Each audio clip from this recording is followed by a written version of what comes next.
Reflexão bíblica. Primeira carta de Paulo aos Coríntios. Capítulo 3. Deus dá o crescimento. Em 1 Coríntios 3, veremos que Paulo explicará aos membros de Corinto o papel dos missionários no Evangelho do Reino de Deus. Ele ensinará que as congregações são lugares de habitação do Espírito e aconselhará os membros a não se acharem mais do que os outros. Também advertirá sobre a influência de pessoas iníquas sobre eles e a evitar as práticas e filosofias imorais que se disseminavam por Corinto na época. Ele iniciará o ensino falando sobre os cristãos carnais, mostrando que não importa o quão espiritual possam ser, inveja e divisões entre eles destroem a obra do Evangelho. Os ministros que eles escolhem servir, criando facções, semeiam e regam, mas é Deus que dá o crescimento e isso só acontece porque Jesus Cristo é o alicerce. A sabedoria do mundo não é mais poderosa que a direção do Espírito. Portanto, o que parece loucura ao mundo é sabedoria de Deus para nós, os que cremos. Contexto histórico. Acompanhamos Paulo ensinando a raiz de sua pregação, o poder que Deus dá, a fim de que a fé dos coríntios não se apoie em conhecimento humano, desejando que os crentes dessa igreja nutram um relacionamento íntimo e espiritual com Deus, e não uma mera religião como a dos fariseus e saduceus. Essa distinção entre a sabedoria de Deus e o que está preparado é a real importância do Espírito Santo nessa relação. É Ele que os ajuda em suas falhas, Ele é o amigo fiel, o Paráclito, que os resgata do pecado, os convence do erro, os faz sentir que algo está fora de alinhamento com o Pai, os impulsiona a uma atitude de mudança e traz consolo aos tristes e força aos abatidos. Acompanhe a seguir o estudo completo de 1 Coríntios 3. Bebês em Cristo. Versículos 1 ao 3. E eu, irmãos, não pude falar a vós como a espirituais, mas como a carnais, como a bebês em Cristo.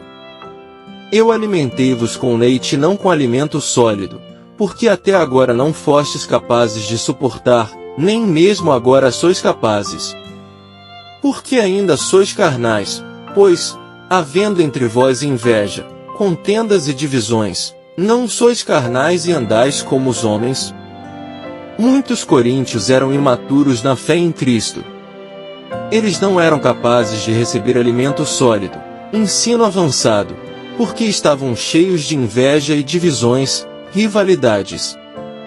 Isso os caracterizava como bebês em Cristo, as quais precisam de leite, fundamentos da instrução cristã, e não da alimentação de adultos.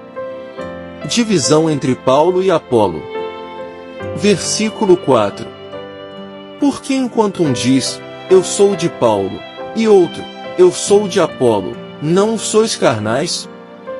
Em uma segunda analogia, desta vez tirada da escravidão, Paulo observou que os crentes de Corinto estavam agindo como os homens, literal, andando em conformidade com o homem, seguindo mestres humanos de maneira partidária, assim como os escravos seguem os seus donos. Esta deve ser uma das acusações mais pungentes que um cristão poderia ouvir. A expressão, em conformidade com o homem, geralmente era usada para viver como escravo, e homem, no grego, anthropos, era amplamente utilizada como uma palavra pejorativa para escravo. Este sentido tem o apoio das alegações servis que Paulo atribuiu aos cristãos de Corinto, eu sou de Paulo e eu sou de Apolo. Deus dá o crescimento. Versículos 5 e 6. Quem, então, é Paulo, e quem é Apolo, senão ministros pelos quais crestes, conforme o Senhor deu a cada homem? Eu tenho plantado, Apolo regado, mas Deus dá o crescimento. Paulo conscientizou os cristãos coríntios de que ele e Apolo, os evangelistas fundadores da igreja de Corinto, eram ministros, no grego, diakonoi, enviados, por meio de quem os coríntios vieram a crer na mensagem do Evangelho. A maioria dos estudiosos entende que plantado é uma referência ao fato de Paulo ter fundado a igreja e regado, se refere ao ministério de Apolo, depois que ele, Paulo, partiu de Corinto. Tudo é Deus. Versículo 7.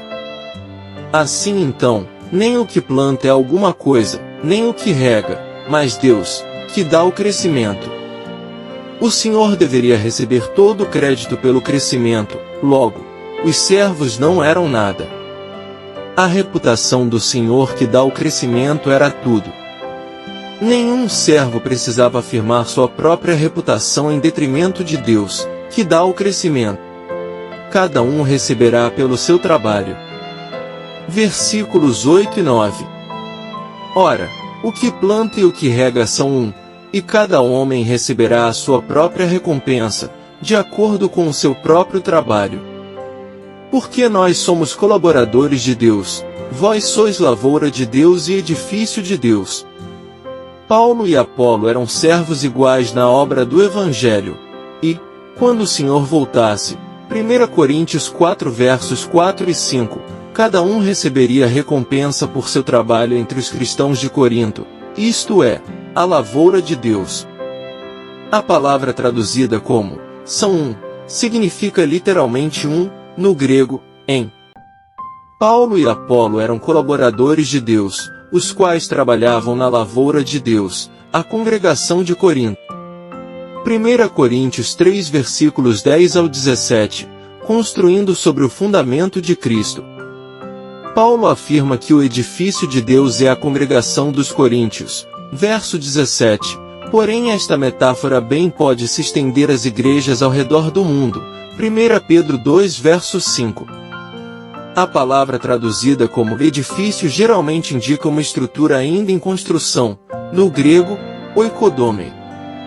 Esta metáfora adequadamente mostra que a igreja é uma obra terminada, mas, ao mesmo tempo, ainda em andamento. Seu alicerce, Jesus Cristo, é seguro e permanente. No entanto, vários construtores dão continuidade à obra de acrescentar pedras, cristãos, à estrutura. Sedes mestres de obras. Versículo 10. Segundo a graça de Deus que me é dada, como sábio mestre de obras, eu pus a fundação, e outro edifica sobre ele, mas cada homem fique atento como se edifica sobre ele. Paulo, que era um sábio mestre, no grego, sophos architecton, literal, sábio arquiteto construtor, lançou o alicerce. A mensagem de Cristo crucificado. A palavra-chave deste contexto é sábio, indicando a habilidade e a sabedoria de Paulo como construtor ao edificar com Jesus Cristo, e este, crucificado. O cristão que deseja ajudar a propagar o Evangelho deve ser instruído de maneira adequada. Atos 18 verso 26. A expressão, outro edifica sobre ele, se refere a outros construtores que seriam importantes na edificação do corpo de Cristo em Corinto. Verso 5, incluindo Apolo e os demais que seguiam Paulo. Cuidado ao construir. Versículos 12 e 13. Porque nenhum outro fundamento pode alguém lançar além do que já está posto, o qual é Jesus Cristo. Agora, se algum homem sobre este fundamento edificar, de ouro, prata, pedras preciosas, madeira, feno, restolho. Com a palavra, porque, no grego, gor, literal, que introduz uma explicação, Paulo explicou de que maneira outros construtores deveriam edificar sobre o alicerce que ele já tinha lançado. Como sábio mestre, verso 10, o apóstolo advertiu, como se vê nos contratos de construção, que qualquer líder de construção que o seguisse deveria ter cuidado em como constrói, escolhendo apenas materiais de qualidade, o que simboliza a fidelidade à missão que Deus lhe deu de edificar sua igreja. O motivo urgente para este zelo é revelado nos versos 13 ao 17. Cada homem será provado. Versículo 13. A obra de cada homem se manifestará, pois o dia a declarará, porque esta será revelada pelo fogo, e o fogo provará o tipo da obra de cada homem. Mesmo no mundo antigo, os grandes edifícios precisavam ser testados e aprovados. As estipulações dentro do contrato de construção diziam quando seria o dia da inspeção. Paulo usou as próprias palavras que se costumava usar para falar desta inspeção, pois o dia a declarará. O apóstolo estava falando do dia da inspeção escatológica, em que Deus avaliará como os construtores erigiram seu edifício, o corpo de Cristo, em cima do alicerce da loucura da pregação. 1 Coríntios 1 verso 18. Purificação e preservação. Versículos 14 ao 17. Nesta seção, Paulo apresenta 3 situações que retratam diferentes tipos de subempreiteiros construindo o edifício de Deus.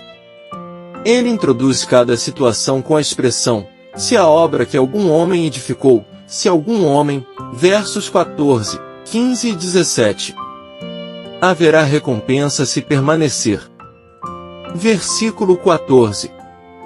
Se a obra que algum homem edificou permanecer, ele receberá uma recompensa. No mundo antigo, dava-se uma recompensa, no grego, mistos, aqueles que construíam o edifício a tempo, dentro do orçamento e de acordo com as especificações. Haverá perda se for consumida. Versículo 15. Se a obra de algum homem for consumida, ele sofrerá perda, mas ainda assim, ele será salvo, como pelo fogo.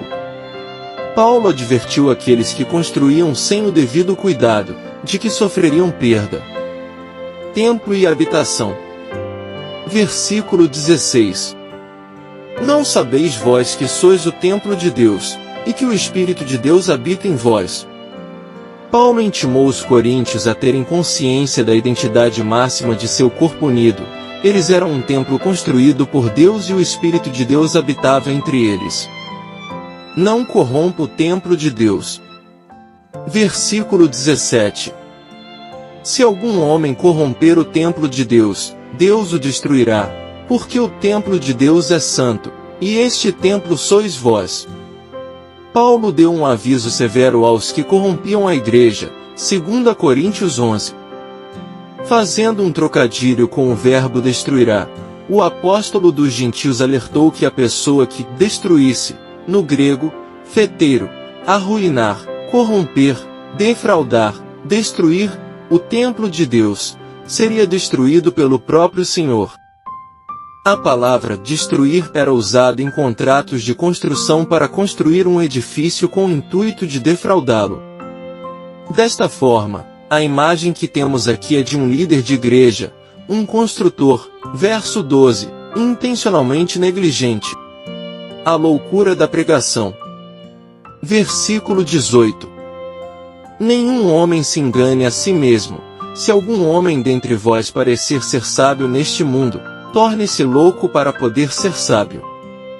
Um conselho de Paulo para aqueles que enganam a si mesmos: aquele que pensa ser sábio neste mundo torne-se louco por abraçar a mensagem da loucura.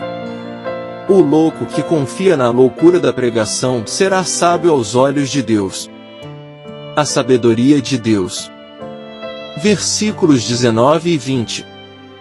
Porque a sabedoria deste mundo é loucura diante de Deus. Porque está escrito, ele apanha os sábios na sua própria astúcia. Deus é quem determina o que é loucura. Estes versículos estão cheios de terminologia jurídica da literatura de sabedoria do Antigo Testamento, Jó 5, versos 12 e 13.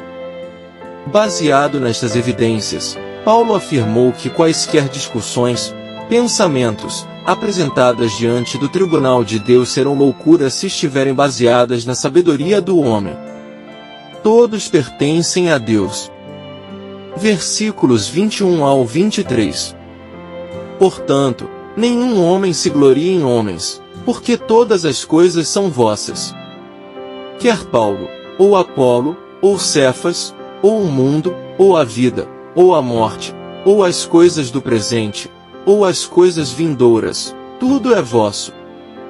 A solução para as divisões na igreja é reconhecer que todos os servos do Evangelho, mesmo figuras proeminentes como Paulo, Apolo e Cefas, não pertenciam a si mesmos, e sim a Cristo, que por sua vez pertence a Deus. À luz disso, os servos jamais devem se tornar uma distração para a igreja e os cristãos nunca devem confundi-los com o mestre. 5 importantes lições que podemos aprender em 1 Coríntios 3. A importância do crescimento espiritual. Paulo enfatiza a necessidade de crescer na fé e no conhecimento de Deus, comparando os crentes a crianças que precisam de alimento espiritual para amadurecer. A responsabilidade dos líderes espirituais. O capítulo destaca a responsabilidade dos líderes espirituais de edificar a igreja sobre o alicerce sólido que é Cristo, evitando divisões e rivalidades. O julgamento de Deus sobre a obra de cada um. Paulo adverte que o trabalho de cada cristão será examinado no dia do juízo e que aqueles que construíram sobre fundações frágeis sofrerão perda, embora eles próprios sejam salvos. A sabedoria divina versus a sabedoria humana. O apóstolo contrasta a sabedoria humana com a sabedoria de Deus, demonstrando que a sabedoria do mundo é tolice aos olhos de Deus. A igreja como o templo de Deus. Paulo ensina que os crentes são o templo de Deus e que o Espírito Santo habita neles coletivamente, destacando a santidade e a importância da unidade na comunidade cristã. Conclusão. Por fim, neste capítulo, aprendemos que a divisão do povo de Deus sempre irá bloquear a plenitude da obra através do Evangelho de Cristo. A unidade da igreja amplia o mover espiritual, quebrando cadeias e trazendo vida nova aos que recebem o reino de coração.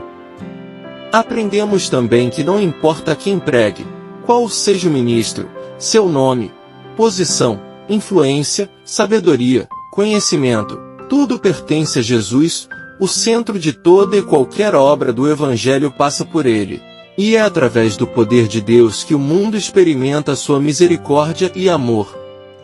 Nossas obras serão conhecidas e recompensadas, conforme nosso trabalho e dedicação.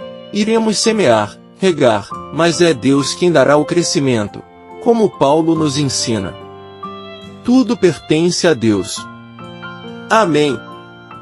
Graça e paz por parte de nosso Deus e Pai, e de nosso Senhor e Salvador, Jesus Cristo, estejam sobre nossas vidas.